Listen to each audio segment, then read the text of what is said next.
Hey everybody, and welcome to another episode of the DarkMatch. As usual, well not as usual because there's only three of us tonight, but that's okay. I'm No Leaf Clover. I'm Duo's Angel. And I'm Christopher Says. DarkMatch is mastered on a monotone. Now, very topical Sheik tweet, he posted about a day ago. And with all this controversy that's going on, here it is.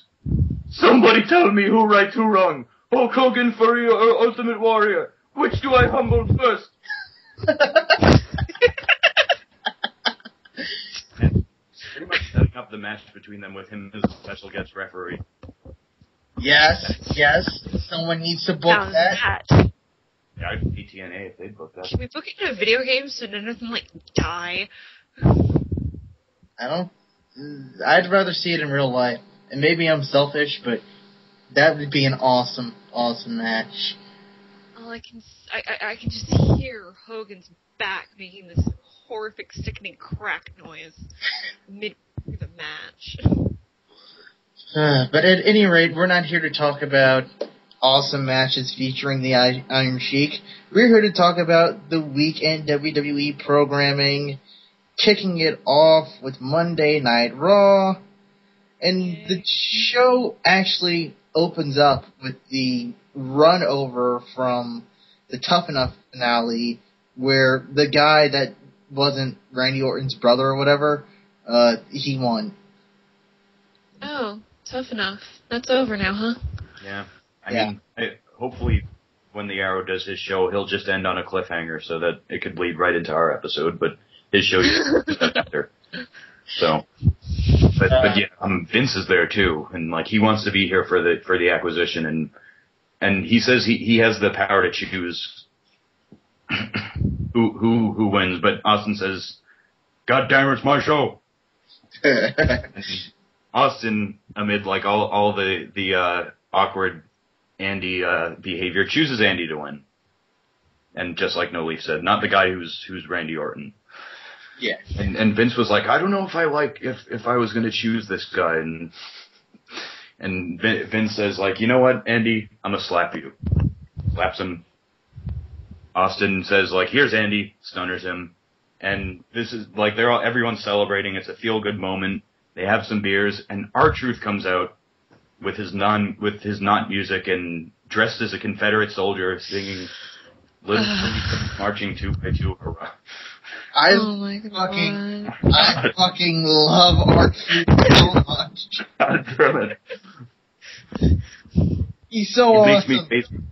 It makes me facepalm with admiration. Yeah. His gimmick is so crazy. But getting to the point, he's like, I'm gonna be a good little Truth. I'm sorry, little Jimmy. I'm sorry, big Jimmy. I didn't mean to throw soda at you. Didn't he apologize to the soda as well? I swear to God, he said it. I'm sorry to the soda that I wasted. Yeah, well. So refreshing.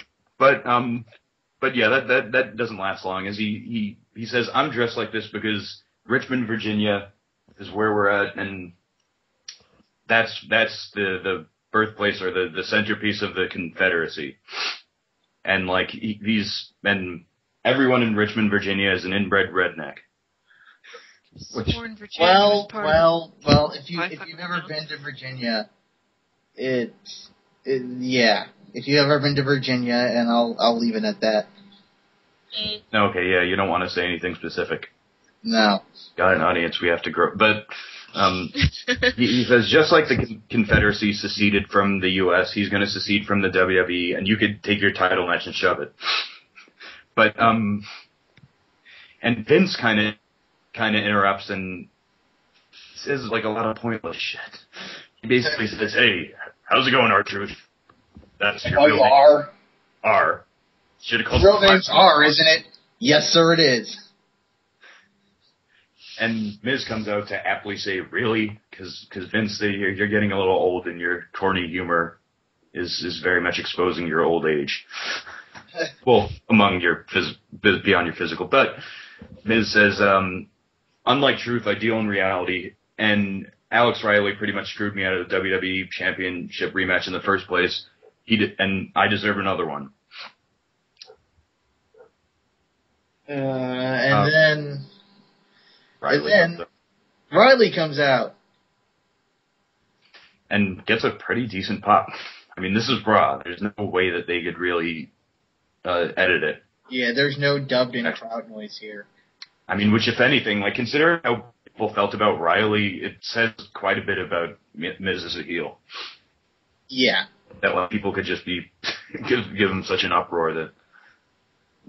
But go on. I was just gonna say that you're right that Miz is such a uber over heel, and this is why I don't get the debate that every time he loses to Cena, it squashes him, and he never gets put over. Because if he never got put over, then the simple act of feuding with the Miz wouldn't turn Alex Riley into a credible fucking upper mid Carter who gets a giant fucking face pop. Especially considering that, he wasn't exactly popular as a heel. No, like people booed him just because he was annoying. Like I felt a lot of was go away heat. Yeah, he had that Xbox heat thing going for a while, and then WWE started to try to play with that a little bit when he was telling all the bad jokes and being kind of douche nozzly, but it never getting arrested for drunk driving. Yeah, it never quite worked the way I think they hoped it would work, but now he is, just by the simple act of fucking Miz, by beating up Miz, he is hugely over now. That's how good the Miz is. And Riley comes in to say, the only thing you deserve is a third week of a beatdown. And at that, John Cena enters. Quite surprisingly that he wasn't there from the start. He wasn't there to welcome the Andy as the WWE Championship. But he kind of deals with everyone. He says, "Miz, you said I quit. You don't deserve another rematch. Just please, go away. I never trusted Riley, but it's good that you kind of kicked Miz's ass and made a name for yourself. And Truth, you got your match." Which is kind of like reverse psychology, because Truth just said, I don't care about any match. I'm seceding from the WWE. So It seems like, okay, here's your match. Well, that was the stipulation. Wasn't that the stipulation? R-Truth would only get his title match if he apologized? Yeah, but whatever. I'm just saying. But At that, the GM rings, and before Cole could go up to the podium, Vince goes, "Shut!" He says, this is a special Raw, which was never built up, beyond the Tough Enough winner. Who cares? Yeah. But Vince says, I'll decide the main event. It's Truth and Miz versus Riley and Cena. And Austin is your special guest referee because he has so much to do with this feud. God. He's popular. He was there. Yeah. Why not? But that pretty much seems to be how they do their special guest referees: is who's popular and currently in the building, or in the ring, even better. Who are usually in the ring. And the fans go nuts for that, which I guess I shouldn't question if that's the case. And before commercial, Austin gives Cena his "You Can't See Me." And after commercial, we have a match between Santino Marella and Michael McGillicuddy. Oh, this is forgettable. Mm-hmm. And specifically because the only thing I remembered from it was when Santino first motioned as if to do the Cobra, he did the sort of fuck you gesture, haha, and as soon as McGillicuddy saw that he was doing it, that fucker made a beeline for one of the corners and just started lying down on his back. No, not the Cobra! Not the Cobra! But yeah, Otunga was going to interrupt, but Santino gets the Cobra. And he wins. We're back to this. They were downplaying that. Like, why can't Santino be... Like, he's a good comedy wrestler.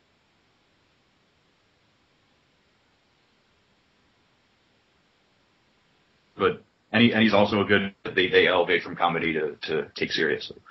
Yeah. Any other thoughts? No, not really. It was what it was, and that's all it was. It was just a little throwaway match. Not bad, not good, just bad. It was Popeye. But, Kelly, next match, Kelly and Beth Phoenix versus the Bellas. And... Another... They are not opening up Raw on a good foot tonight.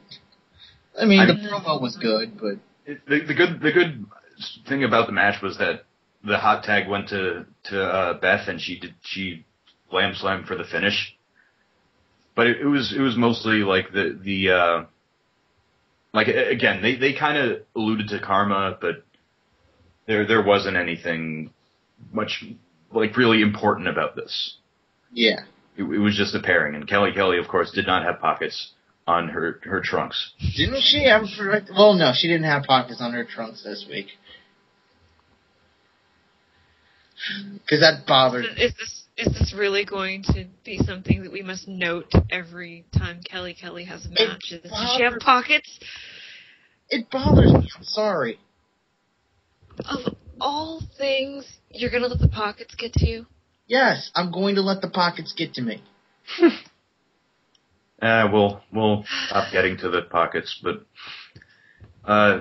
before a hype for a rematch between Punk, or rather after a match, but after Cole hypes up Punk versus Mysterio, and them hyping the big tag team main event, we come back from commercial. Booker T's backstage teaching Trish how to do the Trish-a-rooney.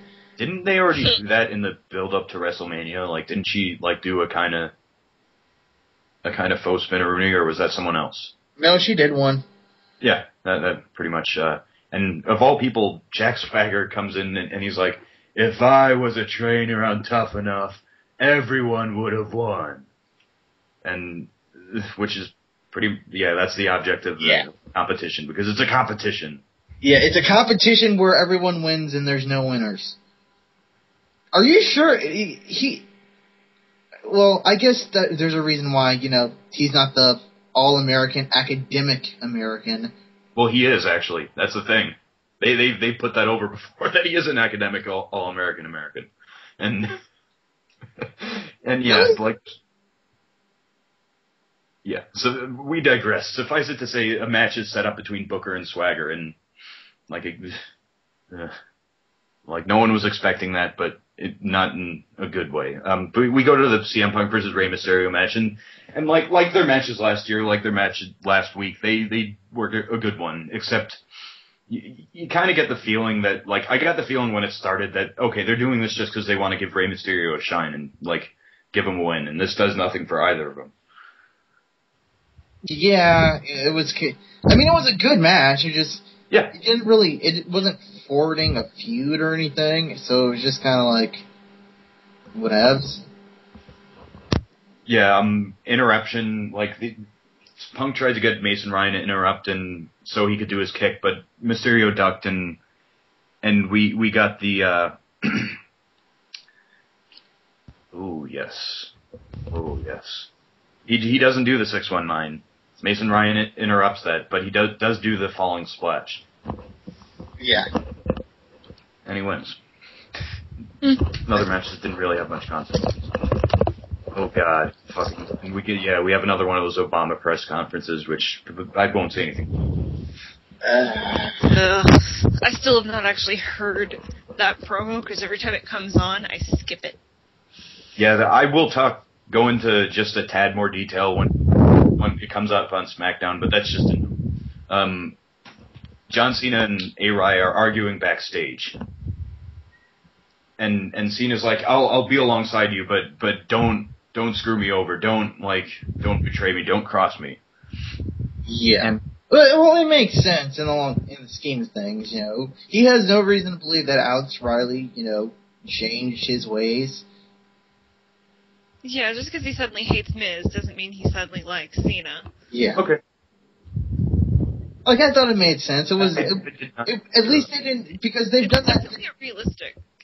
Yeah, they've done that thing in the past where, like, a heel that, you know, maybe Cena hasn't been majorly involved with, but he's had some altercation with them. They've done that thing in the past where he's a face and all of a sudden Cena's like, okay, you're a face, let's go! Like, at least tonight, you know, they had Cena be like, dude, if you screw me over, I'm gonna kick you in the balls. I'm not gonna feel bad about it. I wish he would have said that, actually. See, this is why I should write for the WWE.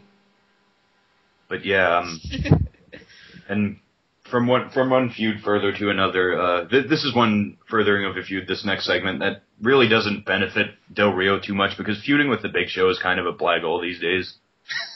Like, it pretty much fucked up CM Punk's status as a heel. Well, then he hit Cena with a chair, but... Like, Del Rio comes out and he shows a replay of the Big Show's quote-unquote accident. And he ends up calling Big Show out with a catch. Out comes Ricardo Rodriguez in a bald cap, crutches, and of course, like bubble wrap inside a singlet. And basically, this segment is thus, Del Rio asks Big Show questions, and he just does his pose, like his choke slam hand gesture. Oh, yeah. And it was about as funny as when The Rock made fun of him for that years ago. Yeah, it was. The more I'm thinking, the more we get into the show, the more this doesn't really seem like a go home show before a fucking pay per view. Oh, because it's not. But yeah, it's there's nothing happening. We're gonna get a 3-hour Raw, and that's gonna be much better, right? Right? Right? Sure. 3 hours of Raw. Nothing could possibly go wrong because it's special. Yeah. We're new. And it's new school. It's not old school, so it's definitely gonna be good. Crap.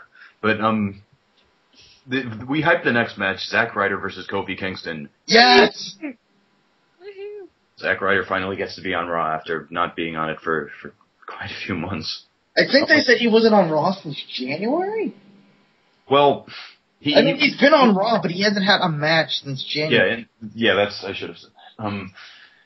He said hi to Cena while filming Z True Hollywood Story, but and he's having a match even though next week is going to be in Long Island, and I'd hate to see whoever books. I'd hate to see Gerwitz kind of pass him up for that, but short match. I mean, the Ryder kind of got a few spotlights. One of which was like Kofi was sitting in the corner, and then Ryder just boots the fuck out of him. Yeah, it was a nice fucking face wash. Very impressive looking. And Kofi ends up winning because why would you book your U.S. champion to lose against Zack Ryder? Yeah, it was the whole match was more or less trying to build up the feud between Ziggler and Kofi more than it was, putting over Ryder. But after that, R-Truth and Miz, we see him talking backstage, and it's a wonder that Miz just again criticized R-Truth when he came out for not dealing in reality, unlike him, but they're able to have a rapport. Whatever, they're heels. Yeah. Jack Swagger versus Booker T. Not much doing with this. Yeah. Again, this is definitely the show that they put on when they're holding off everything until the next show. Because Monday is the last Raw before Capital Punishment. Right? Well, actually, that actually is a good thing, because they're really, if they're gonna put the shit on this episode, then maybe oh god, I'm not even gonna say shit. But yeah, the match was pretty much just bookend, spin-a-rooney, axe kick, and Swagger rolls out and gets counted out. Yeah, he basically just decides, you know what, I don't want to do this after all. I'm just moody. Walk away. But Bourne countouts and attack Swagger. Did Jack Swagger piss off Kevin Dunn? Because he's getting the Sheamus treatment right now. Seriously, like they have Booker come out and Booker, gives him a bookend and does the axe kick, and then fucking Evan Bourne comes out. This will be the fucking 4th time he's been owned by Evan fucking Bourne. Yeah, unfortunately, Bourne can't have any legitimate matches because Jericho isn't back yet. Yeah. But he does his graceful shooting star press. Like I don't see anyone do that like him. I would say he does it a lot better than Kidman for any easy reference. But well, Kidman's is probably if you think about it, Kidman's probably the worst looking one out there. I mean, you have to remember, Kidman is the idiot that somehow managed to injure Chavo with his knee pad when he was doing that move because he didn't land on the flat. Yeah, I have a lot to say about his version of it, where he pretty much just turns while he without intending to, he turns in midair, and also it looks like he basically stiffens up like he's like someone just stabbed his spine. Yeah. But enough of that. After that, they both do a spinneroonie. Bourne does a considerably less one, but then again, Booker can't really do the actual breakdance to begin with, so. This ain't Breaking 3 WWE. But Fish. Moving on. Main event: R-Truth and The Miz versus Cena and Alex Riley, and again, it was well worked, but I can't really say there was much to say about it. I don't think it was adequate in terms of building up the feud between either people beyond the fact that they're just competing against each other. Yeah. But I don't know. Yeah, it was a match. When it did what it was supposed to do. It helped to get Alex Riley over a little bit. He got his moments to shine in the match, and he needed those. But yeah, because basically the finish was that because The Miz antagonized Austin at one point, we after a segment where Alex Riley has his trademark briefcase, it looks like he's about to hit Cena with it, and which would be pointless, but because we knew that wasn't going to happen. But Austin, he lays Miz out with it. Austin stuns Miz. Cena hits the AA, and we have our winners. If I can point out one thing, Riley clocking Miz with that stupid briefcase. I'm sorry, film brain, but symbolism! Don't get those often. Yeah. There was meaning to that, but after the match, Austin is about to throw his beer bash, and the GM chimes in and says, "Austin, you overstepped your authority in this match." Which to me was always considering you let The Rock restart the match and then rock bottom Cena and then count 3 and then rock bottom Miz. Yeah, Austin was the one that overstepped his authority. We pretty much established that the GM is everyone. That's all there is to it. Mystery GM is everyone because they don't know who the fuck to peg it on. They may have had a few opportunities to put it on a single person, but they didn't get the ball rolling. Yeah. It shall be revealed on the 3-hour Raw that all along the anonymous Raw general manager was Mick Foley. Oh no, that's a stupid idea. It is a stupid idea, but nonetheless, I never knew that Mick Foley hated Bret Hart, but nonetheless, it would kind of be... Mick Foley hates Bret Hart? Oh. He does? Oh, right, never mind. Joe, oh dear God. Yeah, I feel stupid now. But yeah, this Raw was disappointing. It's a bunch of really flimsy kind of 2-3 minute matches. Not a lot of stuff furthered, just a lot of stuff not so much furthered but reiterated. Yeah. Yes, Truth and Cena are feuding. Yes, Miz and Alex Riley are feuding. Yeah, it was one of those holding pattern kind of shows. We're not going to do a whole bunch because, we randomly booked a 3-hour Raw, so that's what we have this 3-hour show coming up, so we can't have anything awesome happen. So here's this, here's this filler show for you. Yeah, and congratulations, Jack Swagger. You just got married to an adult actress. Wait, he did? Yep. Which one? No. That's Catalina White. Never heard of her. Never heard of her. But let's move on to greener pastures as we get to SmackDown. And as always, since Extreme Rules, it's a great episode. Yeah. The opening, just the way it opens.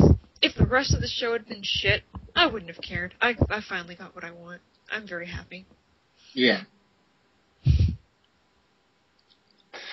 But it starts with Christian coming out and solidifying his heel turn. In a word, like it was much longer than like I'm encapsulating it, but nonetheless, he basically says he was like, "Oh, I was curious about my reaction, and I noticed some of you are cheering me. That means that you get it. I was screwed, and you understand that, but I really don't have any use for anyone, even if you did cheer me, because the rest of you are like just don't get it." Yeah. Yeah, it basically boiled down to, you know what, you guys really haven't been that helpful for me, so fuck all of you. Yeah. Where were you for 17 fucking years when I was trying to climb my fucking way out of the basement? Yeah. Where the hell were you when you were cheering on, a match of me versus Orton, even though I'd had a match 5 days earlier, a grueling match at that. It was. What's really interesting is that Christian kind of has a point on this. That the fans have sort of been helping screw him over, in their love of seeing the action. It's more that they care more about seeing the matches than if it's actually fair. It's kind of that sort of angle. Yeah. It is. I guess it's that way to us. It probably isn't that way to anybody else. I mean, speaking of symbols, I overthink things. Yeah, no. And speaking of symbolism and overthinking, it's like, Vince doesn't think that Christian is a draw. So the WWE audience, which is supposed to be what gets Vince money and who Vince is listening to, keeps screwing him over. Yeah. But either way, like in the midst of the promo, Christian, he's like, I don't want to talk to you. The only one I do want to talk to is Cole. Ugh. And it's like instant heel heat. Yeah, that does get buzz for this segment so fast. But he's like, you know where I'm coming from, even though you've been insulting me for the past few weeks. You know like how I got screwed. You know that the WWE universe can't be trusted, and you know that Teddy Long aided and abetted in them screwing me. Yeah.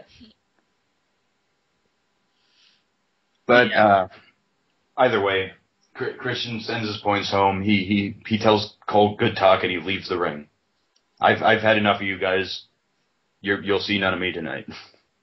And this actually, for Cole, I suppose it paid off in this way, bringing him into the ring. Maybe they listened to the show, because I think Cole is taking my advice, because all of a sudden, he's all for Christian. Just hopped on that Christian bandwagon just in a few minutes. He's now singing his praises, and they called him on it too. Weren't you just insulting him last week? No, I mean, if that was then, this is now. I changed my mind. Well, now that he's explained it to me, I completely understand.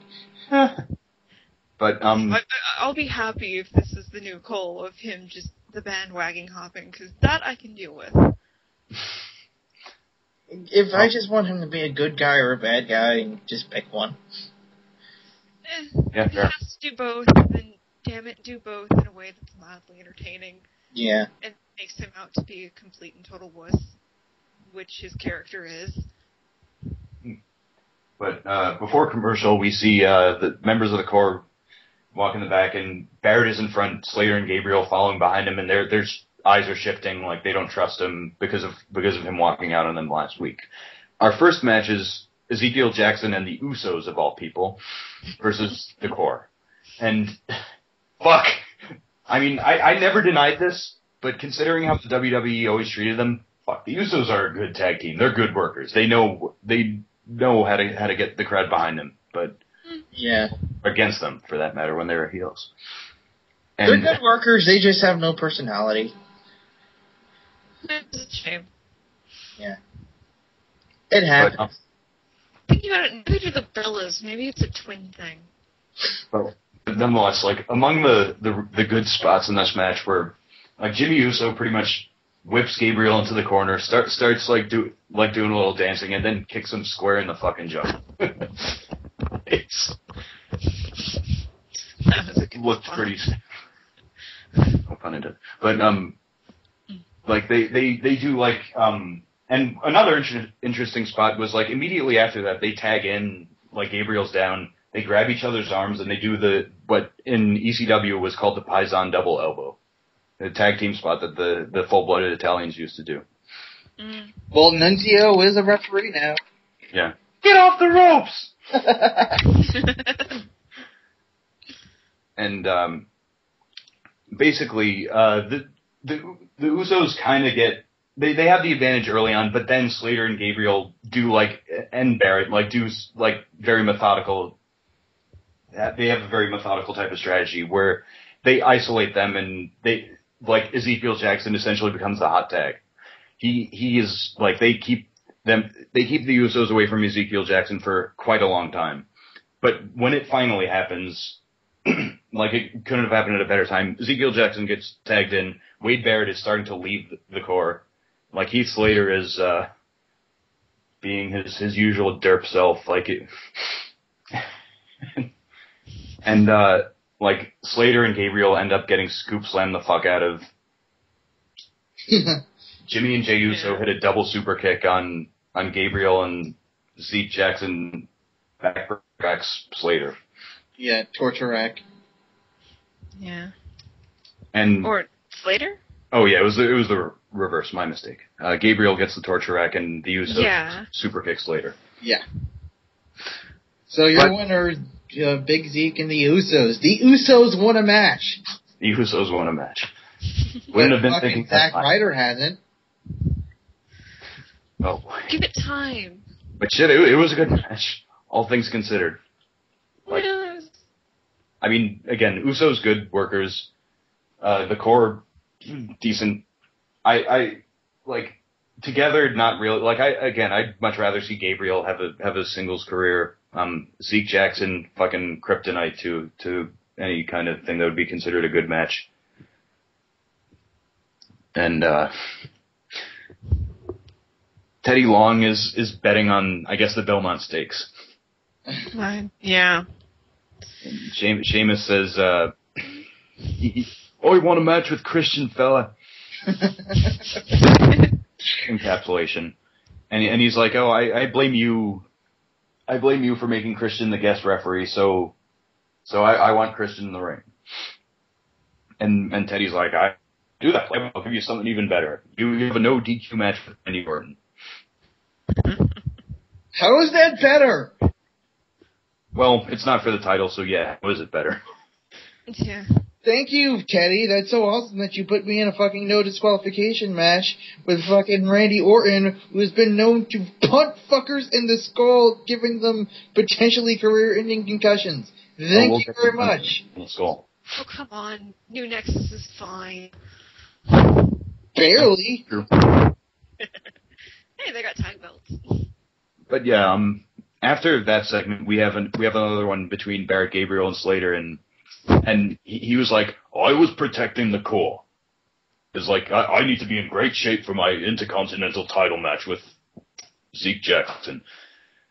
I should stop the accent. But Gabriel says, he's like, no, you're not helping us, you're just helping yourself, and you could count on the core being over. Like, you're on your own on Sunday. Oh You're no. me. Oh no. The core is no more. Oh no. Tear. Tear. Cry. After we find out that Randy Orton has just arrived, we go to our next match. Trent Beretta, another shocker. I mean, he's been on SmackDown, but yeah, for the same reason, he is this week. He's jobbing to Jinder Mahal. Mm-hmm. And not a good way to get the guy over either. It's No. like no hype promos. Del Rio faced Mysterio and took him out the first time he came around. Jinder Mahal taking out fucking Trent Beretta is not a huge thing for him. No, like Genghis says, he is like. I thought you said that like he was good in FCW or something, but I'm not overly impressed. Like one of the big spots in this match is a fucking back body drop, and he looks so proud of the back body drop, and it's just a back body drop, and. Well, I don't know. It was more like putting over the elevation of it. And Trent sold it well, but still. it's like that was one of his spots, and we're kind of in a time in wrestling where you can't just have a guy go out there and squash someone unimportant anymore, you know, especially not a guy the size of Jinder who's not like a physical like specimen or something. He's not like 8 feet tall. He's just a brown guy. I like brown people, but that's it. He has muscles, and that's it. He's just a big chipmunk-looking guy. Yeah. And he wins with his full Nelson Slam after Trent Beretta's about to go to the top rope, but Khali distracts him. Like, understandably so, he gets intimidated, and which gives Mahal the chance to do the full Nelson Slam. Which is, again, like another kind of bruiser move that, like, really... not sticks.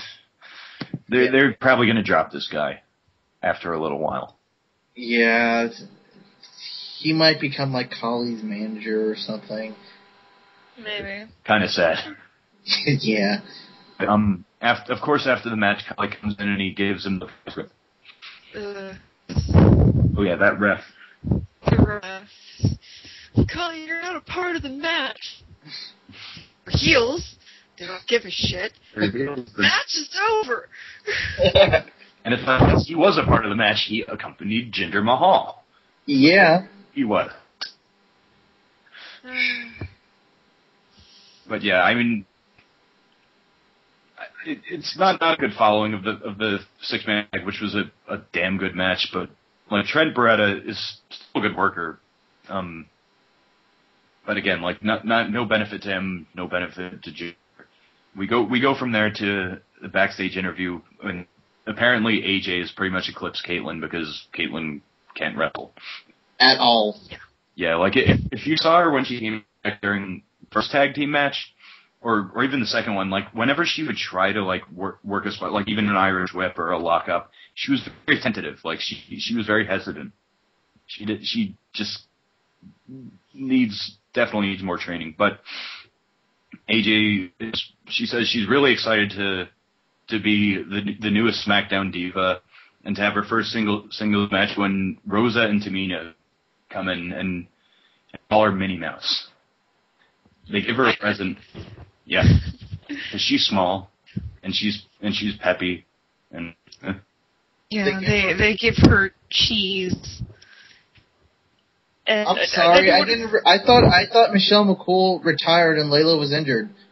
Which was AJ said that too, which kind of has me. I'm starting to like her at least for that, where she straight up says, Lay Cool called. They want their gimmick back. Yeah, she said gimmick. Yeah, precisely what she said. And I don't know if that's any good for her, but hey, if she's new, she must be following a script. So it was lazy. But so it's kind of fun. Third match, AJ with Natalya versus Tamina with Rosa, and quite surprised, AJ went over, and it was another short Divas match. Like unfortunately, like I don't even think we're really going to see a lot of good like pay-per-view stuff for a while, but like she did some impressive stuff. Like she kind of worked over Tamina's legs. She drop kicked her knees, and then she did a running. But she did a running knee smash, kind of like Morrison's finisher. Looked impressive doing it. The finish happened when Tamina was about to do the Samoan drop to her, but AJ elbows her and rolls her up, and she gets the win. And I didn't touch upon is that they gave AJ music, and it's... Oh, God. I don't remember. No. Can we please give AJ big girl entrance music? Wait, what? I don't remember what her music was. This is the theme to the latest tween film. Is it now? Well, I didn't know that. Like, I mean... But it might as well be. Seriously, it sounds like a fucking Disney Channel original movie, the latest little pop star kind sung this fucking song. Please, oh God. Still find it fitting. I suppose, but it's... Ugh. It's like she's pretty much like the Rey Mysterio of the... Well, no, not, but like just in the case that she's small, she's an underdog, and she's really excited to be here. Okay, yeah, but Rey Mysterio gets, like, you know, big music, makes him sound big. They basically are... It makes her sound like she's a fucking child. Like there's a teenager coming to the ring. Uh-huh. And she's small, but come on. I don't know. I agree to disagree. I'm not... Yeah, it's just... I'll admit that it's probably just one of... That's just me. But we go from there to Randy Orton coming in and like calling out Christian, and which produced a damn good exchange. Because Orton basically says, if you want to talk to me, come to the ring and be a man. And Christian's like says, I want another match for the title at Capital Punishment. And Orton says, like, you don't deserve that match. Like, I'm not giving you it. And Christian's like, oh yeah? Motherfucker, Sheamus would have been a title if not for me. And he was right. He was absolutely right. Yeah. Yeah. It's just, these two guys have much better chemistry than I think anyone expected them to, including anyone in the WWE. They're very good in the ring, and they have a very good dynamic out of the ring. This is good. This is what we want. A strong face and a strong heel. Even though he just made his turn, but still, he appears to be strong. I'm sure everyone will complain when Christian loses anyways, but still. Either way, Orton grants him his match, and Christian drives away. Conspicuously drives away, because we're not seeing him at all for the rest of the night. No, it's not like there's a no DQ match as our main event that he could show up to for some reason. He totally left. Yeah, definitely. I'm sure he has things to do. Yeah, he's a busy man. Yeah. Probably he's Canadian, so he's probably watching the Stanley Cup Finals or something. I don't even know if they were on. So. Is it even hockey season? Yes, it's hockey season. It's ending. It's ending right about. But the fact that we have is between Cody Rhodes and Ted DiBiase together in the locker room, and they're looking over news on their smartphone. And I don't know what line they open. They're obviously talking about Anthony Weiner, and I don't know whether Cody started by saying like, this man dares call himself Weiner, or this man dares call himself leader. I forgot what it was. I missed it. Sounded like Weiner to me. Why did they always have to fucking have some stupid political commentary? Vince, I get it, Vince. I thought it was... You're an ultra-conservative, and the Democrats did something funny, and his name is Wiener, and he showed his penis. I get it, Vince. You're not being topical. You're not being topical at all. You don't think fucking Conan O'Brien and David Letterman and Jimmy Fallon and fucking Jay Leno and everybody else has ridden that fucking horse? Just let it go, Vince. Let it go. But, I mean, I thought, like, in terms, when they make it subtle, like, Sheamus asking for Kofi Kingston's birth certificate, like, that's not subtle. It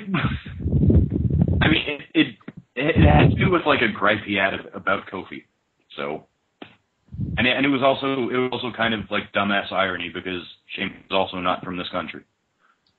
I don't think they meant that. They might have. I'll give them.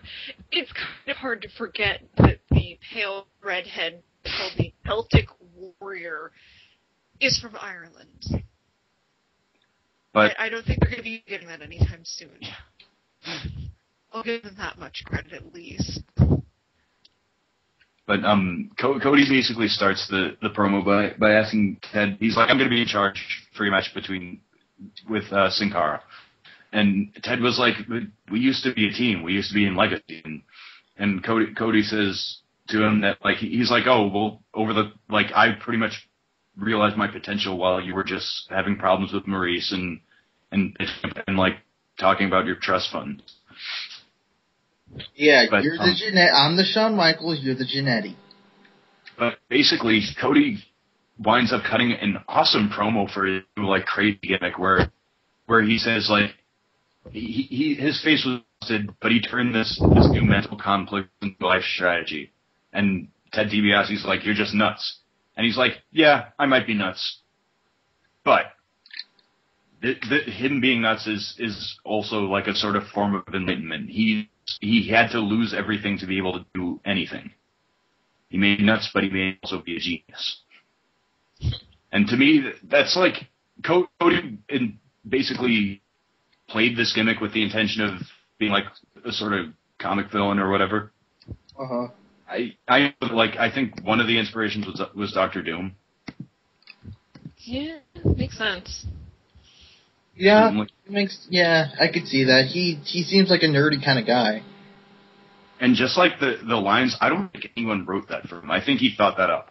Like that was an effective promo just for the specific shit that he said. But we move on to Ted DiBiase's match with Sin Cara. And it's as you would expect. DiBiase like kind of takes the offense, but Sin Cara like out wrestles him. He kicks him. He does the arm drags. DiBiase tries to get him into the Dream Street, but Sin Cara counters. And just as he's about to sort of finish, Cody Rhodes interrupts, and the match goes to DQ and a beatdown. And Daniel Bryan ends up interrupting. Which, of course, makes perfect sense. Yeah. But amidst all the chaos, Teddy Long comes out and he's like, "I'm going to make this a tag match," which was a good decision. Yeah. We have another great tag match tonight. This is where, if you want your wrestling every week, this is where you get it, folks, on WWE SmackDown. Basically, like, and there was a lot of good psychology, too, because it dealt with Cody and Ted being, like, working very well as a team. I mean, they had been one before, but in isolating Sin Cara, like, taking out his arms and legs, like, taking away, like, his ability to do arm drags, his ability to do head scissors, his mobility, like, stuff like that, his quickness. And the hot tag is a delayed one, a very delayed one, where you have a lot of things like Daniel trying to like reach away, but Sin Cara is pulled away, and the ref gets distracted, stuff like that. When it finally comes time to tag Bryan in, he pretty much like comes in, as any commentator would say, like a house of fire. And one of the things he did, he just basically pops like a belly to belly to Ted, like he's doing, like he's just taking a walk. It was awesome. The finish happened when he goes up to the top to do, I guess, like a missile dropkick. Cody Rhodes tries to interfere, but he stays up. DiBiase tried to catch him, but instead Daniel Bryan puts him in a guillotine choke and transitions that into the lapel lock. Tap win. Yeah, alright, sorry, I got distracted for a second. Oh well, anyways, yeah, I really did like this match. It was I had kind of stopped paying attention to the show for a little while, and then I very quickly regained my focus when this match was on, which makes it funny that I completely drifted off while watching iParty with Victorious right there. Oh. Kenan Thompson's on the TV. Well. What? Just moving on. I'm also speechless. So we move on to... Yeah. We move on to Johnny Curtis.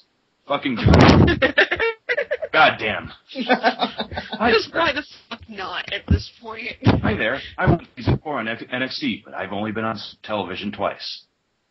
Turns to the camera, and he's like, I'm not going to be bitter like every other WWE superstar, but I have this. And there's a potato chip. I'm going to take a chip and eat it. Potato chip on his shoulder. Yeah. It was a pun this time.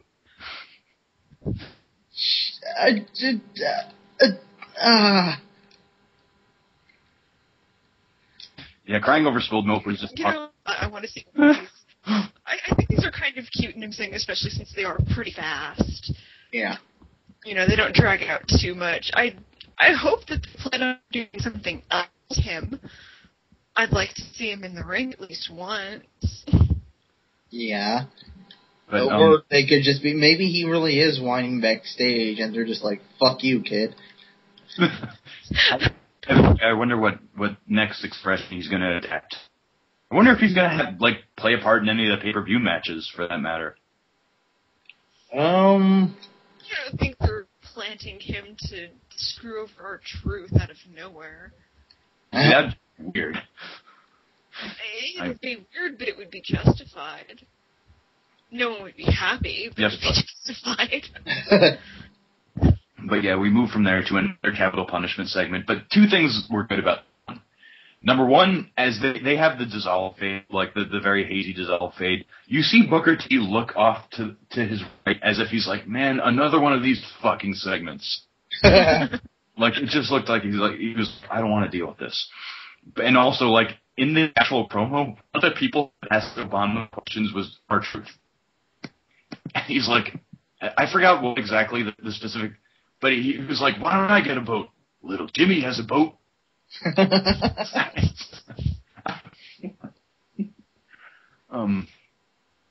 Yeah.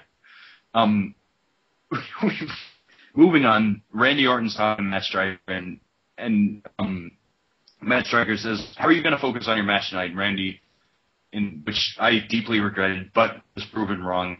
The actual match, he's like, I have anger management problems. And I'm especially going to explode after the last match with Sheamus.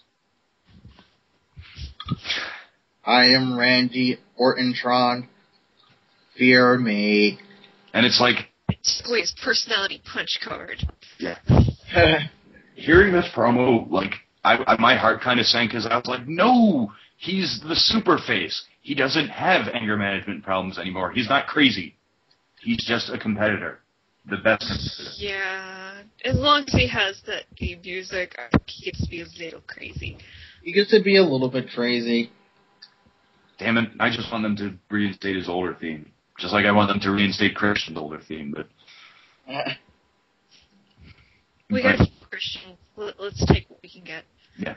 But, this actually plays a part into the match. Like, he and Sheamus, for the main event, have an ODQ match, which doesn't really lead to anything, but nonetheless was worked fucking exceptionally by both parties. Especially considering, like, the last week was good, but Hell in a Cell fucking sucked. And like, this was a pay-per-view quality. Well, it's the recent this was a pay-per-view quality match. This was the kind of match that they probably should have had, the other times they've actually wrestled on pay-per-view. Yeah. And a lot of it was Sheamus getting the advantage. And there was a very clear-cut reason for it, which Orton alluded to in his previous promo. Every time, like, Orton was, like, getting a shine, he always stopped, contemplated, started looking crazy, and was about to do, like, a spot where, say, Sheamus' head is on the steel steps and he's just about to curb stomp his head. But he slows down too much. He's, like, obsessed. He's crazy. And every time, like, he tries to get a shine, like, Sheamus just completely one-ups him. And a lot of the matches is a beatdown. But nonetheless, they make it look good. Yeah. Like, even when Orton does his, like, clotheslines to power slams, Sheamus interrupts that because he knows him so well. But, It was pretty much the way that, heel versus face match is supposed to be worked, and it worked very well within the confines of a no disqualification match as well. It ended up making both guys look good, even though Sheamus ultimately, loses. And the fact of the matter is, I had seen a lot of matches beforehand. This is sort of my hatred with Randy Orton, which is really starting to be wiped away with all the recent pay-per-view matches, TV matches he's had on SmackDown. But when he was feuding with the new Nexus, they would often have matches where he'd get the shit kicked out of him, RKO pin. Yeah. I was really loving the match. At the midpoint, I was kind of scared that it would turn into that, because I was like, wow, Randy Orton is not getting any more advantages. But they actually work psychology with Orton being distracted by his anger, his mental state. And it pretty much turns around when Sheamus when Orton's on the outside and Sheamus, I forgot how it was set up, but Sheamus ends up with his leg draped on the top and second rope, and Orton grabs a kendo stick and starts really lashing him. Yeah. He kind of went to town with those fucking shots. Sheamus is going to have some really big, really red welts on his chest and on his leg for a couple weeks. And the point that you made when the show was actually going on was that you could tell they were really kind of beating the fuck out of each other, because Sheamus just had red welts all over his body. Oh, yeah. It's we were talking with Genius about this the other day, but, despite how much of sports entertainment or action soap opera or whatever the fuck you want to call it WWE is, they work a pretty hard style. Yeah, for all the talk of, guys having to come in and adjust to the WWE style, it's fairly stiff, and those guys go out and they pretty much beat the fuck out of one another on a weekly basis. But amidst all this, after the kendo stick lashing, Sheamus he's does all the RKO posing, the shoulder pounding, and as he's waiting for Sheamus to get up, Christian comes in. Didn't expect that. What? Christian interfering? Oh my god, I thought he left. Swerve! He just shouldn't have had that promo of him driving away. I am completely shocked. The thing is that, okay, for those of us who are, for all intents and purposes, pretty much smarks, yeah, no DQ means interference. But putting in Christian driving away was at least a nice attempt. That I applaud them for at least, putting that in there, that, maybe he won't, maybe he really left. We didn't buy it for a second, but it's better than, doing nothing. I'm sure someone was surprised. Somewhere. A 10-year-old, maybe? Well, the audience... There had to be someone out there that thought that Cena wasn't going to come back. Not Cena, Christian. But, no, you could apply that to getting fired also, but nonetheless... See, Christian tries to hit the kill switch, but Orton then attempts to do the RKO, and Christian escapes it. And Orton... Christian pushes Orton towards Sheamus, and Sheamus hits him with a clothesline. Yeah. And we have a near fall. Signaling for the high cross, he attempts it, but Orton gets out of it. Orton runs away, and Sheamus tries to hit the bro kick, in a very quick motion. Christian hits Orton with the title belt, and puts Sheamus over him, and Sheamus wins. I don't know what this is going to do. Personally, I actually think that they might have Sheamus participate in the Capital Punish. It might turn into a three-way, but... I hope not. Yeah. We'll see. I think that might be good, but if they're going to take liberties like that, then they might even turn it into a 4-way with Mark Henry. I really don't want to see that. But for a little bit of solace, like, they've been doing this weird thing during the dark match where Mark Henry comes out and they play all these different entrance themes, but no one like comes out to him. Like, they would play Vince McMahon's, and they would play Austin's, and I think they even played some kind of jobbers, whether it was Santino or Zack Ryder. I forgot what it was. But and Mark Henry just ends up getting pissed and walking away. This seems to be his new gimmick. Is that someone is screwing with him? There's another conspiracy brewing in the WWE. Yeah, but either way, like average to mediocre episode of Raw, decent as usual episode of SmackDown. Yeah, it's. I mean, it's kind of. I hope it doesn't fall back into the way that it is that it starts to be like going into the fall. I mean, it's only summer now, but still, like the way it is where Raw is always just kind of mediocre and icky, and then SmackDown's the best show. I hope it doesn't get back to that. Then again, if it does get back to that, then we'll have a lot more to talk about with Raw. I mean, God only knows, like. We didn't get to the fact that the 3-hour Raw on Monday is going to feature also people from SmackDown, so... Yes, there will be a 3-hour WWE All-Star show, which I am happy because I don't review that one, so... That works for me. Yeah. I think we're all safe, actually. But again, not getting my hopes up. They had the 900th episode, they had the Viewer Voice episode, both of them blew chunks. Yeah. At any rate, with all that said, it's time once again to play our favorite game, What Got More Screen Time Than Jay Lethal? And you know what? Zack Ryder actually got more screen time than Jay Lethal. Yeah, Zack Ryder used to be so good. I didn't even get as much screen time as Jay Lethal, who got very little to begin with, but... To digress, hold on. I'm at a loss. Oh yeah, Kali not even being in the match more screen time than Jay Lethal. Christian's fake out driving away got more screen time than Jay Lethal.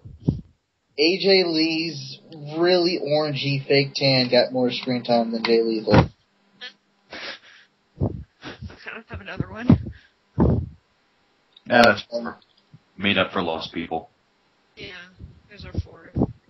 Yeah. Well, on that rate, on that bombshell, we must end. This has been the 40th episode of DarkMatch, I believe. Yeah. It seems like just yesterday. We were mere children on the internet, and now hundreds of people know our names. Yeah. Well, more like dozens. 100 of people know our names. Yeah, 100. I think we might actually still be more famous because we're recognized in the forums. Yeah, well, we're recognized on the forums by the people that stick strictly in the wrestling forums.